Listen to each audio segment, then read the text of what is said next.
ఈ సమయంలో మరి దేవుని వాక్యాన్ని మనం జాగ్రత్తగా విందాం. ఎందుకంటే ఇప్పటి వరకు మనం సాక్ష్యాలు విన్నాం, అనేకమైనటువంటి మాటలను మనం విన్నాం, సేవకుల ద్వారా హెచ్చరికలు కూడా మనం విన్నాం.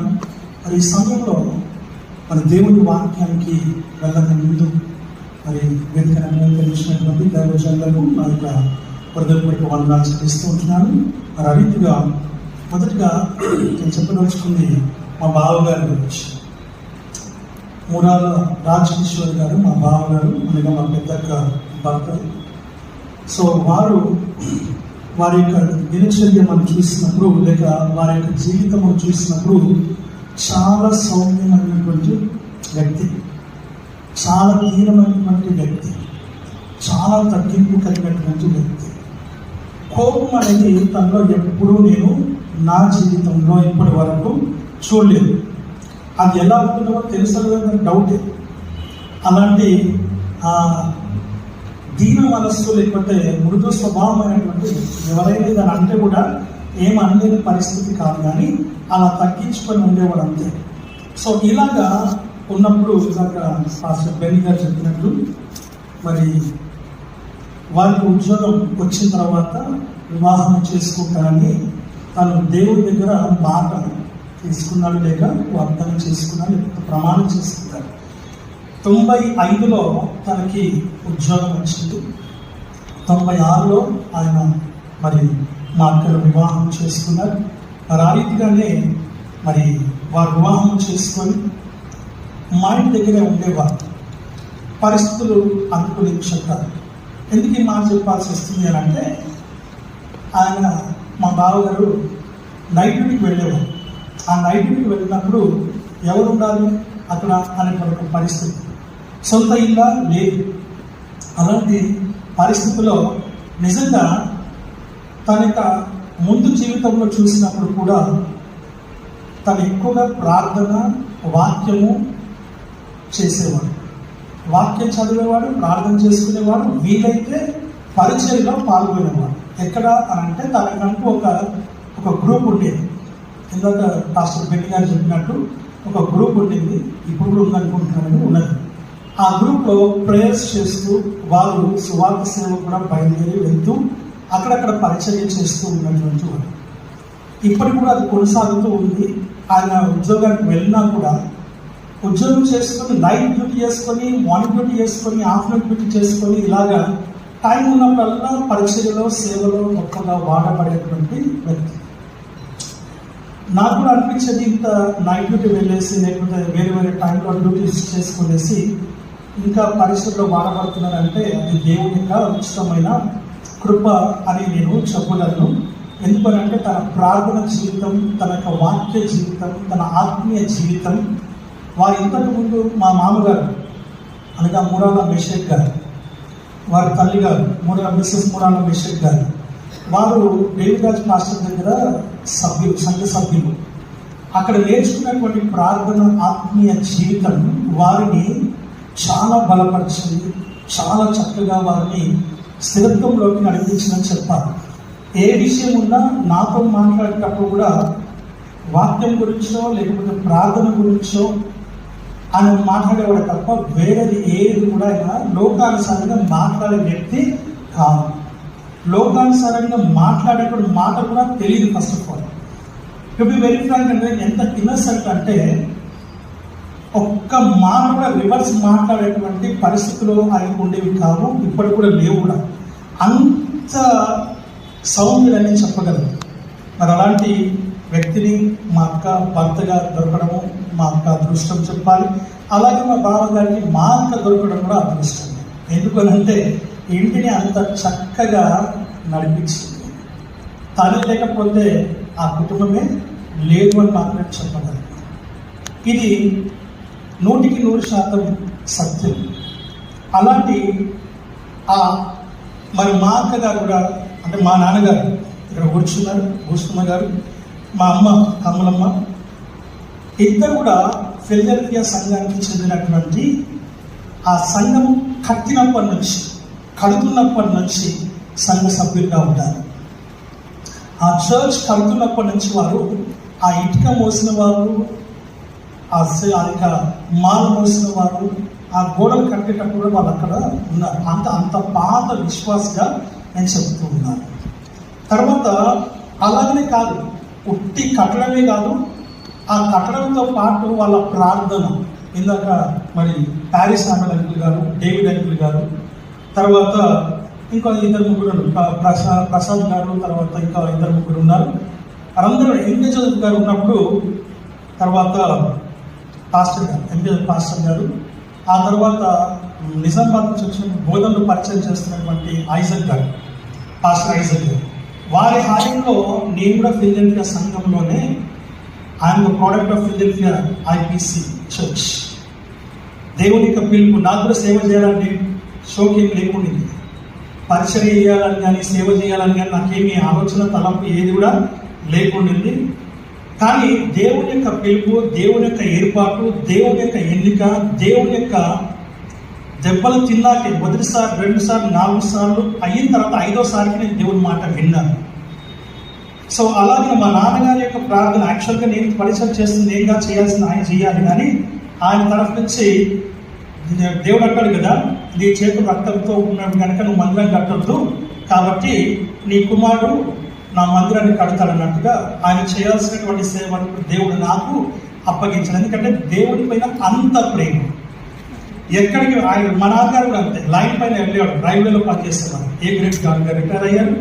ఆయన 4 రోజులు 3 రోజులు లైన్ పైన వెళ్ళేవాడు. వచ్చినాక ఒక 4 గంటలు లేదా 5 గంటలు పడుకునేసి ఆ తర్వాత ఆయన పరిచయకి వెళ్ళిపోయేవాడు, సేవకులతో. ఇప్పటికి కూడా సల్మాన్ గారు, పాస్టర్ గారు దానికి వారితో కూడా పరిచయంలో పాల్గొంటున్నాడు. ఎన్ని జనరేషన్స్, ఎంతమంది పాస్టర్స్ చూస్తాడో ఆయనకు మాత్రమే తెలుసు. సో అలాంటి కుటుంబంలో నుంచి మా అక్క వచ్చింది. సో వారిద్దరు దేవుడు అలాగే కలిపారు. అలా కలపడం వల్ల వారు దీవించబడ్డారు. వాళ్ళు దీవించబడ్డము ఒక ఆశీర్వాదము, ఒక దీవెన.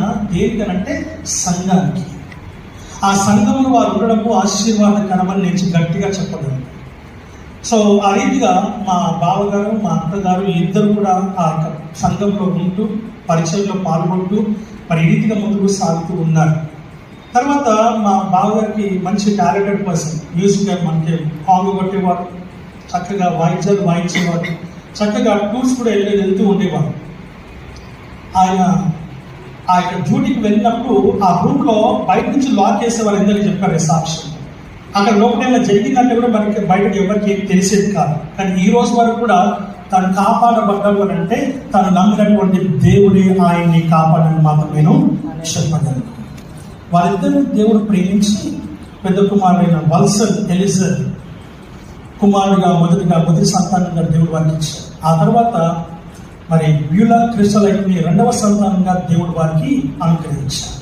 ఇద్దరు ప్రార్థనలో ఉంటారు, ఇద్దరు ప్రార్థనలోనే ఎదిగినారు, ఇద్దరు ప్రార్థనలోనే ఇంకా కొనసాగుతూ ఉన్నారు. కనుకనే మరి వారిని గవర్నమెంట్ ఉద్యోగం ఇచ్చినా, మన అక్క కూడా ప్రైవేట్లో జాబ్ చేసినా ఎక్కడ కూడా కాంప్రమైజ్ అనేది కాకుండా ఎంత దూరమైనా వెళ్ళి జాబ్ చేస్తే, ఎందుకంటే నా కుటుంబం దీవెనకరంగా ఉండాలి, ఇతరులకు మాదిరికరంగా ఉండాలి, ఇతరులకు ఆ కష్టం అంటే ఏందో కష్టం చేసి చూపించాలి. అది సంఘానికి కావచ్చు, బంధుమిత్రాలకు కావచ్చు, లేక లోకానికి కావచ్చు. ఆ రీతిగా వారి యొక్క గోల్ని వారు ముందుకు పరిగెడుతూ ఉన్నారు, లక్ష్యం వైపే పరిగెడుతూ ఉన్నారు. ఆ రీతిగా వారి యొక్క జీవితంలో మరి కొనసాగుతూ ఉన్నారు. ఈ రోజున మా బావగారు రిటైర్ అయ్యారంటే జాబ్ నుంచి రిటైర్ అయ్యారు, జీవితం నుంచి ఏం రిటైర్ అవ్వాలి. సో ఈ రిటైర్మెంట్ అనేది బిగినింగ్. సో న్యూ లైఫ్ బిగినింగ్లో మరి మా బావగారు నిజంగా ఎవరు చెప్పాల్సిన అవసరం లేదు, ఖచ్చితంగా పరిచయంలోనే వాడబడతాడు, ఖచ్చితంగా పరిచయంలోనే ఉంటాడు. ప్రతి ప్లాన్ వెనుక మా అక్క ఆ రీతిగా ఉండి ఆయన నడిపిస్తూ, ఎందుకంటే చెప్పాను ఇందాక, అమాయకుడు అంటే ఇన్నోసెంట్, ఏ రకంగా చూసినా కూడా ఇన్నోసెంట్. చిన్నపిల్లలు ఎవరైనా మా ముందు మాట్లాడినా కూడా వాళ్ళ వెనక తిరిగి మాట్లాడే తత్వం అనేది కానే కాదు. కాబట్టి దేవుడు ఎవరిని ఏర్పరచాలో, ఎవరిని భార్యగా ఇవ్వాలో, ఎవరిని భర్తగా ఇవ్వాలో వారిని ప్రతి ఒక్కరికి కూడా దేవుడు ఇస్తాడనేటువంటి దానికి నిదర్శనం మా బావగారు, మా అక్క, వారి కుటుంబంగా నేను చెప్పగలుగుతున్నాను.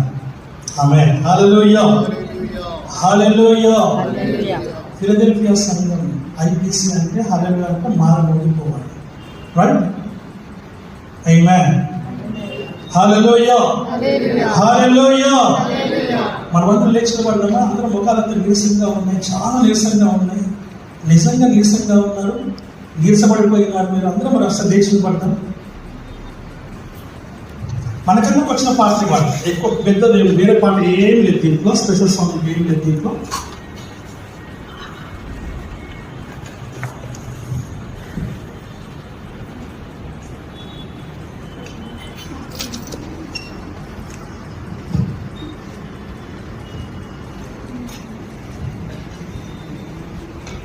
నిసాగెద యేసునితో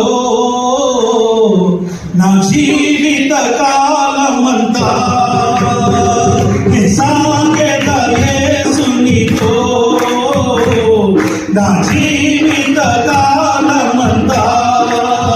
యేసుతో నడిచేదా, యేసుతో నడిచేదా, యేసుతో గడిపేదా, యేసుతో నడిచేదా. పరమును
నేను అనుకున్నాను ఈరోజు చాలా సంతోషంగా, చాలా ఉజ్జీవంగా, జీవంగా, ఉజ్జీవంగా, ఉత్సాహంగా, ఉల్లాసంగా పరుగెత్తుతుంది అనుకున్నాను. ఆమేన్. హల్లెలూయా, హల్లెలూయా. చెప్పాలని చెప్పట్లేదా, లేకపోతే చెప్పొద్దని చెప్పట్లేదా? ఎలా అయినా పర్లేదు, మీ ఆత్మీయ జీవితానికి అది నిదర్శనంగా ఉంటుంది. దయచేసి మన దేవుని వాక్యాన్ని మనం చూద్దాం. మరి ఈ సమయంలో దేవుని వాక్యం వరకు మనం వెళ్దాం. ఎందుకంటే సమయం కూడా చాలా అయిపోయింది కనుక మనం కొన్ని నిమిషాలు దేవుని వాక్యాన్ని మనం చూద్దాం. దయచేసి చూడండి ఒకసారి. యెషయా గ్రంథం 57వ అధ్యాయం 15వ వచనం.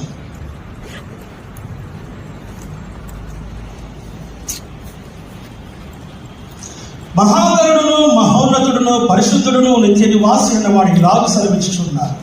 ఏమని? నేను మహోన్నతమైన స్థలంలో నివసించినప్పటికీ, ఉన్నతమైన స్థలంలో ఉన్నప్పటికీ నేను వినయం గల వారి యొద్దను, దీన మనస్సు గల వారి యొద్దను నివాసము చేస్తాను అంటున్నాడు ఆయన. మనం గొప్పవారం అని తలంచడానికి లేదు. ఆయన అన్నాడు, అయ్యా నీ నామమును మేము అభిజయలేదా, స్వస్థతలు చేయలేదా, మహత్కారాలు చేయలేదా, సూచక్రియలు చేయలేదా, అయ్యా చనిపోయిన వారు మేము లేపలేదా అని అంటే ఆయన అంటున్నాడు, మీరెవరో నాకు తెలియదు అంటున్నా. మీరెవరో నాకు తెలియదు అంటున్నారు. సో అందుకే ఇక్కడ వాక్యం ఏమంటుందంటే దేవుడు ఎవరి యొద్ద నివాసం చేస్తాడు అని అంటే ఎవరి దగ్గర ఉంటాడు ఆయన? దీన మనస్సు గల వారి యొద్ద, వినయం గల వారి యొద్ద, విధేయత కలిగిన వారి యొద్ద, తగ్గింపు కలిగిన వారి యొద్ద, మృదు స్వభావం కలిగినటువంటి వారి దగ్గర దేవుణ్ణి దేవుడిగా ఎంచి లేక దేవుణ్ణిగా తనకు రక్షకుడిగా దేవుడిగా చేసుకున్నటువంటి వారికి ఆయన దేవుడిగా ఉంటారు. వాక్యం చెప్తూ ఉంది. దేవుని వాక్యం సర్విస్తున్న మాట ఏంటంటే ఆదికాండం 22వ అధ్యాయం 10వ వచనం చూసినప్పుడు ఇందువల్ల నేను తెలుసుకున్నది ఏమనగా దేవునికి భయపడేవాడు. దేనికి అని అంటే తన కుమారుడు ఒకగానొక కుమారుని బలి ఇవ్వడానికి ఎంత మాత్రం ఆయన సంకోచించలేదు కనుక కత్తి ఎత్తినాడు అంతే. అబ్రహాము అని పిలిచి ఇందుని గురించి నేను తెలుసుకున్న దేవునికి భయపడేవాడగా దేవునికి లోపడవాడమని యెహోవా యందు భయభక్తులు కలిగిన వాడు ఇలాగున ఆశీర్వదింపబడును. If you want be blessed, వాక్యం ఏమంటుందో తెలుసా? దేవుని యందు భయము భక్తి కలిగి ఉండాలి. భయం అంటే దేవునికి లోబడాలి, భక్తి అంటే సమర్పణ కలిగి ఉండాలి. ఆ సమర్పణ నీలో లేకపోతే, ఆ భయం అనే లోబడ జీవితం నీలో లేకపోతే దేవుని ఆశీర్వాదం నీవు వారసుడవు కాలేవు అన్న సంగతిని కూడా నీవు జ్ఞాపకం చేసుకోవాలని వాక్యం ద్వారా మనం ఇక్కడ హెచ్చరికలు మనం పొందుకుంటూ ఉన్నాం. కనుక ఈ వాక్యము ఈరోజు విత్తబడుతుందని దానికి గల కారణం మరి రాజ్ కిషోర్ గారు అనగా మా బావ గారు వారి రిటైర్మెంట్, ఇంకోటి మా కోడలు బ్యూలా త్రిసోలైట్, ఇద్దరి వారి అకేషన్స్ ఇక్కడ మనం జరుపుకుంటూ ఉన్నాం. ఆ విధంగా దేవుడు ఆశీర్వదించాం. కారణం ఏంటంటే తల్లిదండ్రులకు విధేయతగా ఉండాలి. ఎప్పుడైతే మనం విధేయత కలిగి ఉంటామో, వినయము కలిగి ఉంటామో, భయభక్తులు కలిగి ఉంటామో, లోబడే జీవితాన్ని మనం కలిగి ఉంటామో మనము ఆశీర్వాదములకు వారసులమని దేవుని వాక్యం సాధిస్తాం. అంతే తప్ప వాటిని రమ్మంటే రావు ఆశీర్వాదం, దేవుని రమ్మంటే రాదు, మేలు రమ్మంటే రాదు. నువ్వు దేవుని యొక్క భయభక్తులు కలిగి ఉండాలని వాక్యం ద్వారా మనం ఇక్కడ హెచ్చరికను మనం పొందుకుంటూ ఉన్నాం.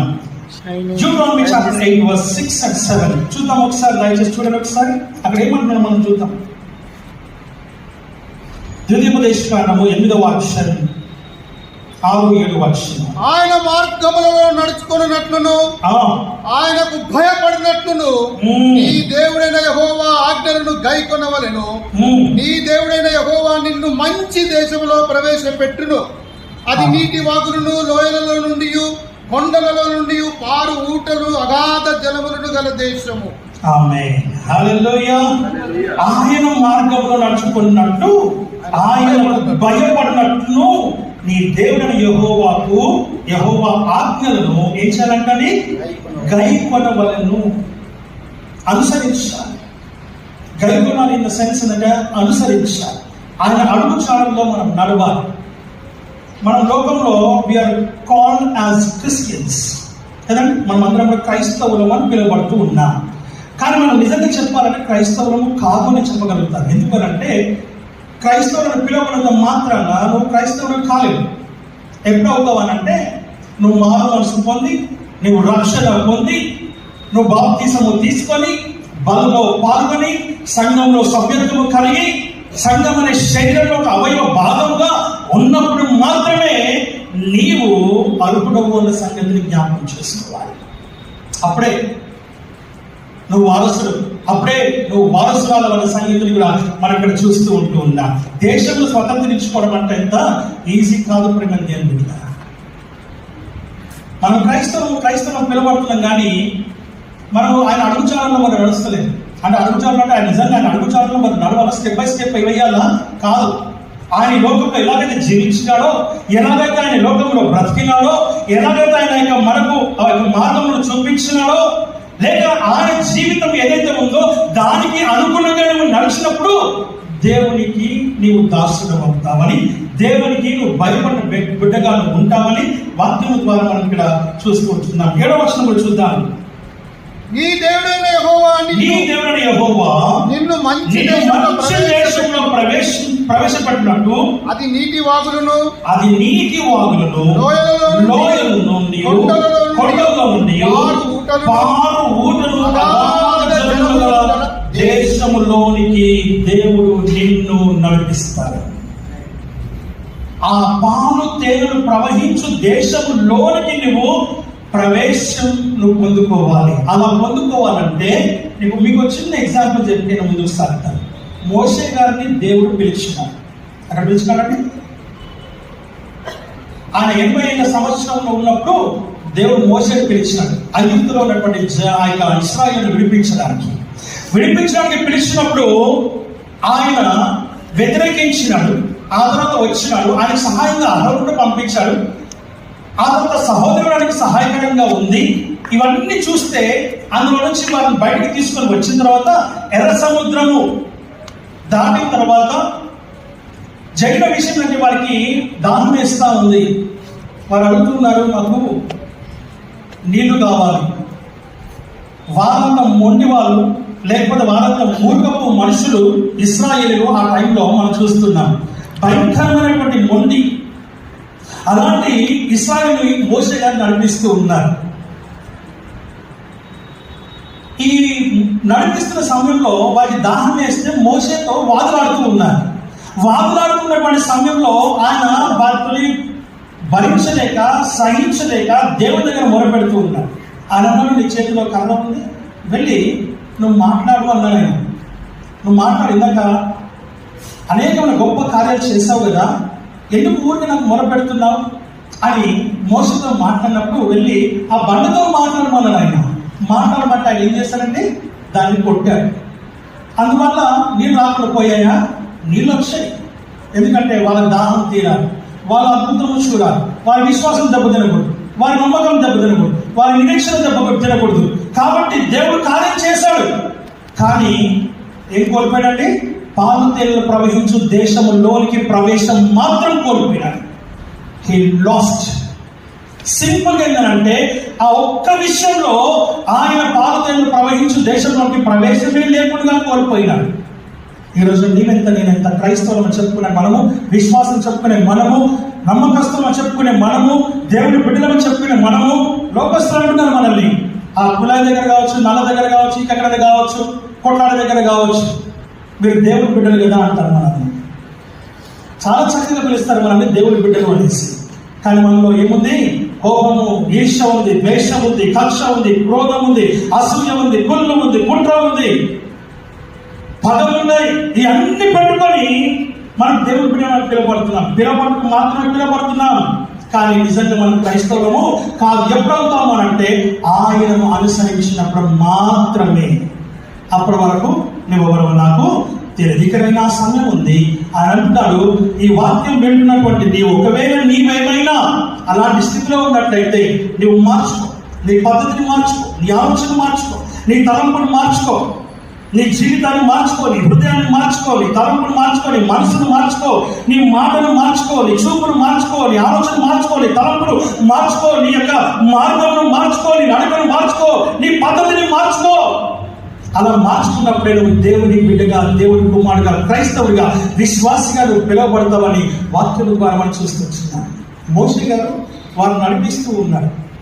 ఇక్కడ విషయం ఏంటంటే 40 ఏళ్ళ అరణ్య ప్రయాణం. చదువు ఆ మాట చదువుతాం. దయచేసి చదవండి సార్. 3వ వచనం 4వ వచనం చదువుదాం. 3వ వచనం.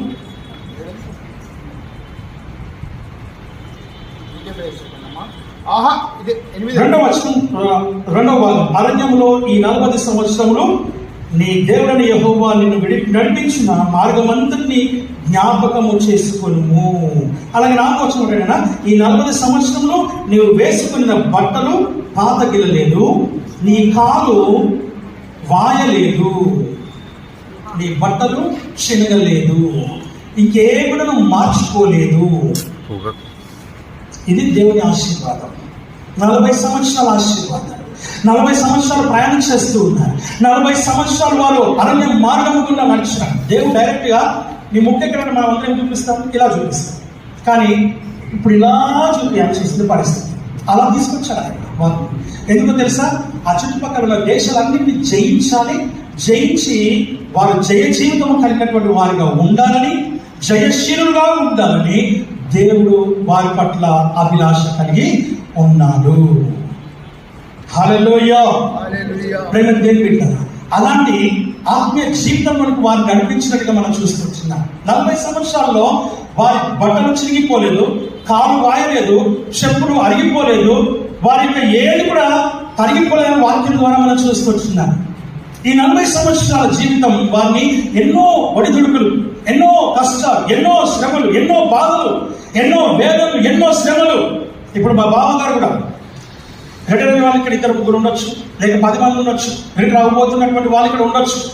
మీ యొక్క ఆఫీస్లో లేక మీ యొక్క డ్యూటీలో మీరు పనిచేస్తున్నటువంటి దగ్గర మనుషులు మనల్ని ప్రేమించే వాళ్ళు ఉంటారు, మనల్ని ద్వేషించే వాళ్ళు ఉంటారు. మన యొక్క ఇంక్రిమెంట్ చూసి, లేక మన యొక్క మంచితనం చూసి, మనకు వస్తున్నటువంటి సాధన చూసి, లేకపోతే మనకు వస్తున్న బోనస్ చూసి ఈర్షపడే వాళ్ళు కూడా ఉంటారు. శత్రువుగా మారినటువంటి వాళ్ళు కూడా ఉంటారు. మనల్ని రక్షించుకునే వాళ్ళు కూడా ఉంటారు. మనల్ని ప్రేమించే వాళ్ళు చాలా తక్కువగా ఉంటారు. ఇందాక మా బాగా సాక్ష్యం చెప్పారు. మా యొక్క కొలిగ్ ఇక్కడ ఉన్నది, ఆమె నాకు ఎక్కడైనా కూడా సహాయం చేసేది, లేక ప్రార్థన చేసుకునేవాళ్ళు. అలా ప్రార్థన గుంపు దేవుని పెట్టారు. ఎందుకంటే నాకు ఒక ఇదొక ఎక్స్పీరియన్స్ ఉంది. రైల్వేస్ లో ఈ లోకల్ షెడ్ లో కొంతమంది క్రిస్టియన్స్ అంతా కూడా ఒక దగ్గర కూడుకొని ప్రతి సాటర్డే వాళ్ళు కూడుకునేవారు. అక్కడికి వెళ్ళిన వాక్యం చెప్పేవారు. అలాగే ఈ రైల్వే హాస్పిటల్స్ లో కూడా, తర్వాత గాంధీ హాస్పిటల్లో కూడా నర్సెస్, తర్వాత వార్డ్ బాయ్స్ అందరూ కూడా కొంతమంది క్రిస్టియన్స్ 10 మంది 15 మంది ఇలాగే గ్రూప్ అయ్యి వాళ్ళు మీటింగ్స్ పెట్టుకునేవారు. వాళ్ళ దగ్గరికి నేను వాక్యం చెప్పేవారు. ఎందుకు ఈ మాట చెప్తున్నానంటే, అలా క్రైస్తవులు దేవుని సహవాసాన్ని కోరుకున్నటువంటి వారు. ఒక మూలకు ఒక రూమ్ తీసుకునేవారు, లేక ఒక చీకటి గదిలోకి వెళ్ళిపోయేవారు. ఎందుకంటే బయట కనపడానికి కొంతమంది అయితే పర్మిషన్ తీసుకుని చేసేవాళ్ళు. పర్మిషన్ ఇవ్వనప్పుడు వీళ్ళు చాటుగా చేసుకునేవారు. అలాంటి ఆ యొక్క పరిస్థితిలోకి నేను వెళ్ళాల్సిన పరిస్థితి నాకు ఏర్పడింది. నేను కూడా నాకు ఎక్స్పీరియన్స్ ఉంది. నా ప్రేమైనటువంటి వాళ్ళ దేవుని వాక్యం సెలవిస్తుంది. అలాంటి ప్రార్థన జీవితం, దేవుని పైన ఆధారపడే జీవితం, దేవుని పైన ఆనుకునే జీవితం, దేవుని ఆశ్రయించే జీవితం, దేవుని యొక్క పాదాల చెంత చేరి మీరు ఎప్పుడు నా దగ్గరికి వస్తారని, ఎప్పుడు నా సత్యం మీరు మోకరిస్తారని నేను ఎదురు చూస్తున్నానని దేవుని వాక్యం సెలవిస్తా ఉంది. ఏమే రాష్ట్ర గ్రంథం 29వ అధ్యాయంలో మనం ఈ మాటలు మనం చూస్తూ ఉంటాం. నా ప్రియమైనటువంటి వారు ద్వారా దేవుని వాక్యం సెలవిస్తుంది. దేవుడు 40 సంవత్సరాల వారిని ఎంత చక్కగా నడిపించారంటే, ఏది తక్కువ కాలేదు, ఏది కొద్దువ కాలేదు, ఏది కూడా వారికి లేకుడుగా. దావీదు అంటాడు, యెహోవా నా కాపరి, నాకు లేమి కలగదు. అంటే దాని అర్థం ఏంటిదని అంటే ఉండదు అని. ఏమి లేని ఉండదు అంటే నీ ఇంటిలో రేషనా, లేకపోతే నీకు సంపాదన కాదు. ప్రేమని దేని బిడ్డ, సమాధానం, నెమ్మది, మనశ్శాంతి, ఆనందం, సంతోషం, ఇవి నీకు కొద్దుగా ఉండవు. ఇవి సంపూర్ణంగా నీకు ఉంటాయి, ఇవి పరిపూర్ణంగా నీకు ఉంటాయి. ఇవన్నీ కూడా నువ్వు కలిగి ఉంటావని దేవుడు వాక్యం సెలవిస్తుంది. దావీదు అసలు ఏమీ లేని వాడు. నిజంగా చెప్పాలంటే సౌలు రాజుగా ఉన్నప్పుడు దావీదు దేవుని సన్నిధిలో పాటలు రాస్తూ, వాటికి స్వరకల్పన చేస్తూ, పాటలు పాడుతూ, వాయిద్యం వాయిస్తూ దేవుని నామాన్ని మహిమపరిచేటువంటి వ్యక్తి. ఆ తర్వాత యాజకుడు అయ్యాడు, ఆ తర్వాత ప్రవక్త అయ్యాడు, ఆ తర్వాత ఆయన దీర్ఘదర్శి అయ్యాడు, ఆ తర్వాత మంచి పాటగాడు కూడా. దేవుని వాక్యం సెలవిస్తా ఉంది. అవన్నీ దేవుడు చూస్తాడు. ఒట్టిగా దావీదుని ఏర్పరచుకోలేదు. అవన్నీ దేవుడు చూస్తాడు. ఒట్టిగా దేవుడు దావీదుని పిలుచుకోలేదు. దేవుడు దావీదుని పిలిచి ఆయనకు సింహాసనం ఇచ్చేలేదు. యెషయా కుమారులో ఆఖరి వాడనేటువంటి వాడు ఉంటున్నాడు. 6 అయిపోయారు, 7 అయిపోయారు. ఇంకెవరైనా ఉన్నారంటే ఒక్కడున్నాయా, వాడు పనికిరాడు, వాడు పశువు కాసుకుంటూ ఉన్నాడు. ఫిలిపియన్ వస్తూనే సుందరమైన వాడు వచ్చాడు. అయినా దేవుని వాక్యం చెప్తుంది, నువ్వు బలాఢ్యుడివా, శూరుడువా, వీరుడువా కాదు, జ్ఞానవంతుడువా, తెలియమంతుడువా కాదు, దేవుని యందు భయభక్తులు కలిగినటువంటి వాడువై నువ్వు ఉండాలి. ఆయన అభిషేకించినాడు. అయిపోయిన రాజు కాలేదండి, వెంటనే అయిపోలేదు. రాజుగా నియమింపబడ్డానికి చాలా టైం పట్టింది. ఈ రోజున నువ్వు వెయిట్ చేయాలి. దేవుని ఆశీర్వాదం కొరకే, దేవుని దీవెన కొరకే, దేవుని మేలు కొరకే నువ్వు వాగ్దానం చేసుకోవాలి. దేవుని దగ్గర నువ్వు ప్రమాణం చేసుకోవాలి దేవుని దగ్గర. అప్పుడే అవన్నీ కూడా నీకు సమకూర్చబడతాయని దేవుని వాక్యం ద్వారా మనం ఇక్కడ గమనిస్తూ ఉన్నాము. హల్లెలూయా, హల్లెలూయా. కనుక నీ జీవితంలో అనేకమైన ఒడిదుడుకులు ఎదురైనప్పటికీ వాటన్నిటిని ఎదుర్కోవడానికి శక్తి కావాలి, బలము కావాలి. ఆ శక్తి, ఆ బలము, ఆ యుక్తి దేవుడు మాత్రమే ఇస్తాడు. శ్రమలలో నీవు నాకు తోడుంటివి, మొరపెట్టగా నా మొరపెట్టివి. శ్రమలలో నీవు నాకు తోడుంటివి, మొరపెట్టగా నా మొరపెట్టివి. ఆదుకొంటివి, నన్ను ఆదుకొంటివి, నీ కృపలో నన్ను ప్రోచింటివి. ఆదుకొంటివి, నన్ను ఆదుకొంటివి, నీ కృపలో నన్ను ప్రోచింటివి. గాలి సముద్రపు అలలతో నేను పుట్టబడి నెట్టబడి ఉండినప్పుడు, గాలి సముద్రపు అలలతో నేను పుట్టబడి నెట్టబడి ఉండినప్పుడు. హల్లెలూయా. పిల్లలు, శ్రమలలో నువ్వు నడుస్తూ ఉన్నావు, ఎదురవుతూ ఉన్నావు. వాక్యం అంటుంది, లోకంలో మీకు శ్రమ కలుగును, అయినను ధైర్యము తెచ్చుకున్నది, లోకంలో మీకు నేను లోకంలో జయించి ఉన్నాను అన్నాడు. యోహాను సువార్త 16:33. కాబట్టి వాక్యం సెలవిస్తున్న మాట, దేవుడు జయ జీవితం అనుగ్రహిస్తున్నాడు. ఆ విషయాన్ని గమనించాలని దేవుడి వాక్యం ద్వారా మనం చూస్తున్నాం. ఎలా ఉండాలంట? భయం కలిగి మనం ఉండాలి. చూడండి, ద్వితీయోపదేశకాండం 31వ అధ్యాయం 6వ వచనం. భయపడకుడి వారిని చూచి భయపడకుడి, నీతో కూడా వచ్చువాడు నీ దేవుడు యెహోవాయే. ఆయన నిన్ను విడువడు, నిన్ను ఎడబాయడు. ఎందుకండి? యెహోవాయే నిన్ను కాపాడువాడు. యెహోవా నిన్ను విడువడు, నిన్ను ఎడబాయడు. He will not leave you, not forsake you.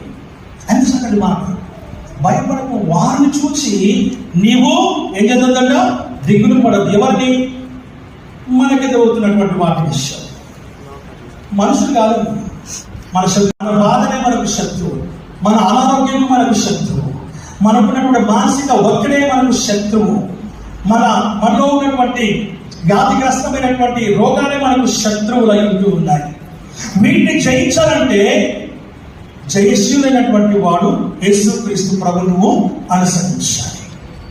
ఎవరు అనుసరించాలి? దేవుని అనుసరించాలి. ప్రకటన గ్రంథం 3వ అధ్యాయం 21వ వచనం ఆయన అంటాడు ఇక్కడ. ప్రకటన గ్రంథం 3వ అధ్యాయం 21వ వచనం. నేను జయించి నా తండ్రితో కూడా ఆయన సింహాసనం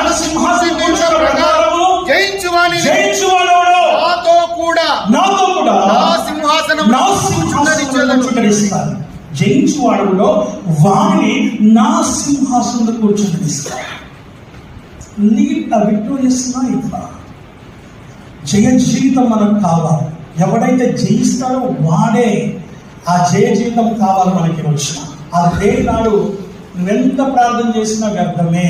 ఒక ప్రశ్న మిమ్మల్ని వేయాలనుకుంటున్నాను. మీరందరూ ప్రార్థన చేస్తారు, అందరు లోకంలో అందరూ క్రైస్తవులు ప్రార్థన చేస్తారు. ప్రార్థన చేసి మన గదిలోకి వెళ్ళి మన ఇంట్లో ప్రార్థన గది ఉందా? సపరేట్గా ప్రార్థన గది ఉందా? కొత్త ఇల్లు కట్టినప్పుడు అన్నిలు మనం చూస్తాం, ఒక చిన్న గుడి పెట్టుకుంటారు వాళ్ళు. 3x6 కానీ 3x4 కానీ లేక 4x4 కానీ ఇలాగ వాళ్ళు పెట్టుకుంటారు. కానీ క్రైస్తవులకి ప్రార్థన గది ఏది? సరే, ప్రార్థన గదిలోనికి నువ్వు వెళ్ళి ప్రార్థన చేసి ప్రార్థన గదిలో నుంచి నువ్వు బయటికి వచ్చినప్పుడు నీవు నిజంగా నీ మోషే యొక్క ముఖ చర్మం ఎలాగైతే వెలిగిందో, ఎలాగైతే ప్రకాశించిందో, ఎలాగైతే ముఖ చర్మమును చూసి అక్కడ ఇస్రాయేలీయులు దాక్కున్నారో అలాంటి పరిస్థితి నీకు ఎప్పుడైనా ఎదురైందో, అలాంటి ప్రార్థన జీవితం నువ్వు పొందుకున్నావా? అలాంటి ప్రార్థన జీవితం నువ్వు కలిగి ఉన్నావా? ప్రార్థన గది మనకు లేదండి. ప్రార్థన గది లేదు. పోనీ నీ ఇంట్లో ఉన్నటువంటి ఒక స్థలమైన ప్రార్థనకి ఏర్పాటు చేసుకున్నావా? ముస్లిమ్స్ మనం చూస్తాం, ఖురాన్ యొక్క చక్కటి దాంట్లో భర్త పెట్టి ఒక పీట ఉంటుంది, దానిపైన పెడతారు. అది తీసేసి మన ఇంటి దగ్గర చాలా సేఫ్ ప్లేస్లో, చాలా జాగ్రత్తగా మంచి ప్లేస్లో పెడతారు. దాని దగ్గరికి ఎవరు పెట్టారు, ఎవరు పడతారు ఒప్పుకోరు. మనమైతే మన బైబిల్ ఎక్కడ పడితే అక్కడ పెడతారు. అది షెల్ఫ్లో ఉండొచ్చు, మంచం పైన ఉండొచ్చు, వంటగదిలో కూడా ఉండొచ్చు. ఎక్కడక్కడ ఉంది. బైబిల్ పాడైపోయినా కాదు. మీ బైబిల్స్ ఎన్ని చిరిగిపోయాయి? మీ బైబిల్స్ ఎన్ని చిరిగిపోయాయి? మీరు ఎన్ని బైబిల్స్ కొత్తగా కొనుక్కున్నారు? ఎంత మీరు అండర్లైన్ చేస్తున్నారు? చేసుకున్నటువంటి మీరు ఎన్ని బైబిల్స్ మార్చినారు? చదివితే కదా మనం మారాలనుకుంటుంది. చదవకపోతే ముందు మారుతాయండి. అదే బైబిల్ కొత్తగా ఉంటుంది. కొత్త బైబిల్ లాభం లేదు. దేవుని వాక్యం సెలవిస్తున్నాను, మనం తీసుకొచ్చున్నాను. నీ బైబిల్ చిరిగా పాస్టర్ గారు చెప్పిన వెంటనే చదివే స్థాయిలో ఉండాలి. నేను చదివేవాడిని పిల్లలకి చర్చిలో, పాటలు కొట్టేవాడిని, పాటలు పాడేవాడిని, స్టార్టింగ్ సాంగ్స్ నేను పాడేవాడిని. అక్కడ మై ఎక్స్పీరియన్స్ ఇన్ ఫిలడెల్ఫియా. దేవుని వాక్యం సెలవిస్తుంది. బైబిల్ వచ్చింది కానీ నీ బైబిల్ అండర్లైన్తో నిండిపోవాలి. ఆ బైబిల్ తీసి ఇంకో బైబిల్ తెచ్చుకోవాలి. నా దగ్గర ఇప్పటికి 3 బైబిల్స్ అయిపోయి 3 బైబిల్, నాకు 5వ బైబిల్ నా దగ్గర. నా ప్రియమైనటువంటి వారు పాత బైబిల్ ఉన్నాయి మన దగ్గర, ఉన్నాయా లేవా? ఉంటే జాగ్రత్తగా పెట్టుకోండి. యాంటిక్ పీస్లు అవన్నీ కూడా వేలంపాలలో వేస్తే చాలా డబ్బులు వస్తాయా? దేవుని వాక్యం సెలవిస్తున్న మాట మనం చూస్తూ ఉంటున్నారు. మన ప్రార్థన గది కావాలి.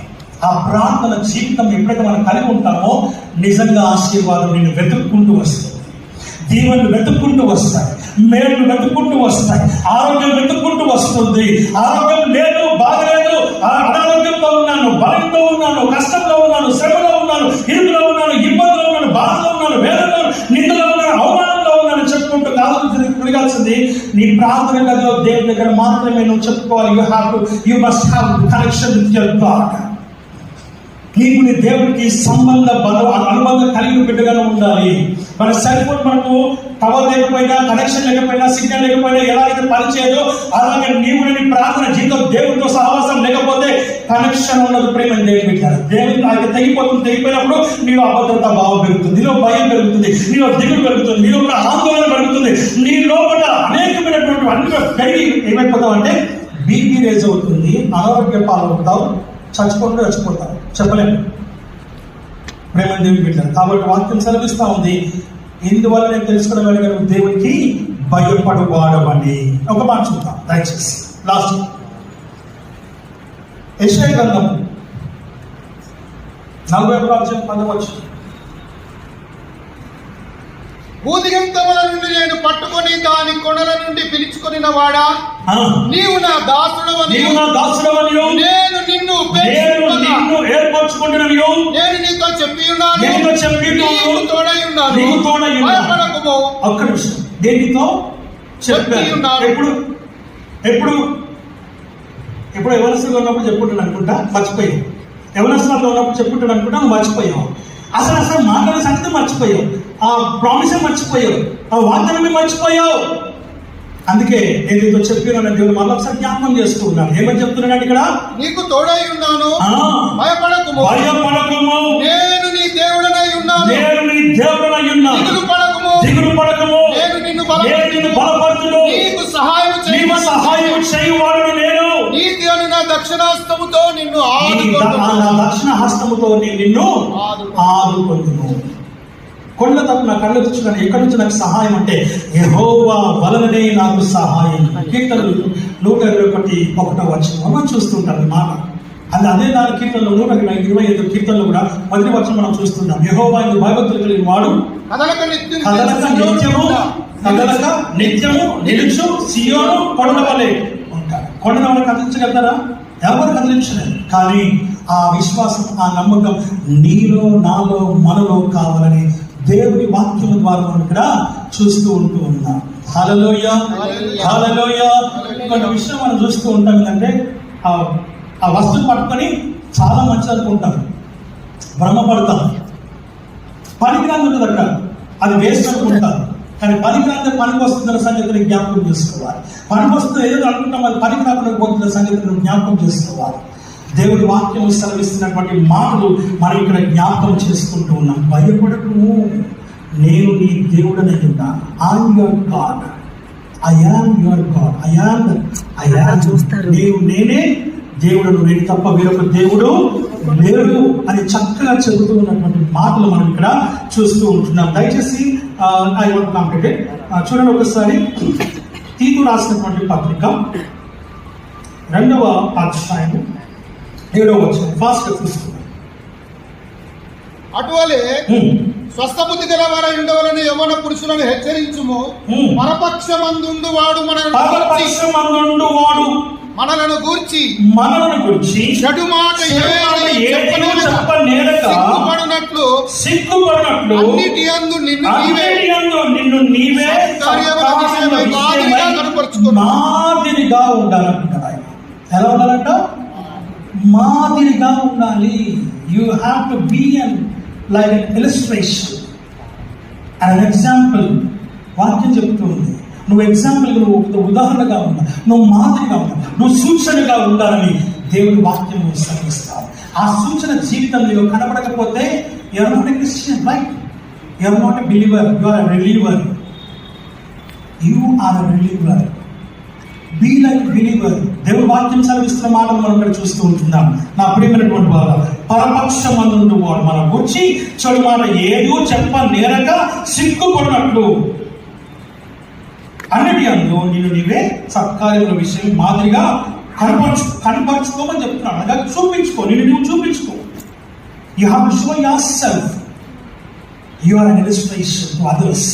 అదర్స్ అంటే ఎవరో కాదండి, నీ తోటి వారే సాక్ష్యం చెప్పాలి. ఇందాక మా బావగారి గురించి సాక్ష్యం చాలా వరకు యాక్చువల్గా మనం చూస్తూ ఉంటాం. సాక్ష్యం, మంచి సాక్ష్యం దొరకదు. మంచి సాక్ష్యం దొరకడం చాలా కష్టం. మంచి పేరు దొరకడం కష్టం, మంచి సాక్ష్యములు దొరకడం కష్టం.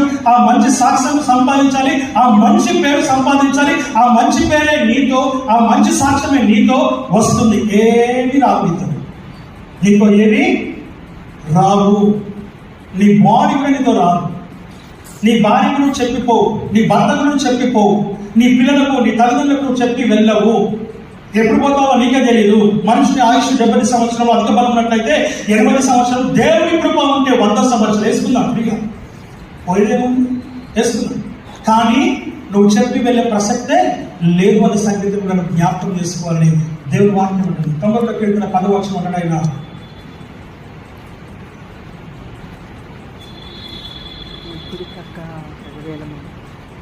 నీకు అపాయం ఏమీ రాదు, ఏ తెగులును నీ గుడారమును సమీపించదు. 91:14. అతడు నన్ను ప్రేమించుచున్నాడు కనుక అతను నన్ను ప్రేమిస్తూ ఉన్నాడు, నేను అతన్ని తప్పించేదను. ఏం చేస్తాను? తప్పించేదను. అతడు నా నామము నెరిగిన వాడు కనుక నేను అతన్ని ఘనపరచేదను. ఆమేన్. హల్లెలూయా. హల్లెలూయా. దేవుని నామమును ఎరగని వాడు ఎవరైనా ఉన్నారండి? ఎవరు లేరు. అందరికీ మన పేరైనా కొంతమందికి తెలుసు, కానీ దేవుడి పేరు తెలియని వాళ్ళ లోకంలో ఎవరు కూడా లేరు. కానీ లాభం లేదు. ఎందుకు లాభం లేదంటే నీకు ఆయన కనెక్షనే లేదు కనుక. నేను ఇక్కడ చెప్తున్నాను, ఇక్కడ నిల్చొని చెప్తున్నాను, నీకు నీ దేవుడికి కనెక్షన్ లేదని చెప్తున్నాను. నిరూపించగలవా? నాకున్నది దేవుడితో నాకు పరిచయం ఉంది, లేకపోతే నా దేవుడి పేరు నేను ఎరుగుతును, లేకపోతే నా దేవుడికి నాకు సహవాసం ఉంది, సంబంధం ఉంది అని నువ్వు నిరూపించగలిగితే నువ్వు రా. సూటి అడుగుతున్నటువంటి మాట, ఇంటికి వెళ్ళి నిన్ను నువ్వు పరిశీలన చేసుకుంటావు, మనల్ని మనం పరిశీలన చేసుకుంటాం. నిన్నుగా నేను కూడా పరిశీలన చేస్తాను. ప్రతిరోజు రాత్రి నేను నా రక్షణ వస్త్రాన్ని ఉతుక్కుంటాను. ప్రభువా, నా ఆలోచన ద్వారా, నా తలంపు ద్వారా, నా ఊహ ద్వారా, నా కళ ద్వారా, నా చూపు ద్వారా, నా వినికిడి ద్వారా, నా మాట ద్వారా, నా క్రియల ద్వారా ఎక్కడైనా ఏమైనా తప్పు చేశానేమో నేను ఉతుక్కుంటాను నా యొక్క వస్త్రాన్ని. అందుకే ధైర్యంగా చెప్పగలుగుతున్నాను. కొలస్సీలకు రాసిన పత్రిక 3:17 లాస్ట్ ఆఖరి మాట 3:17.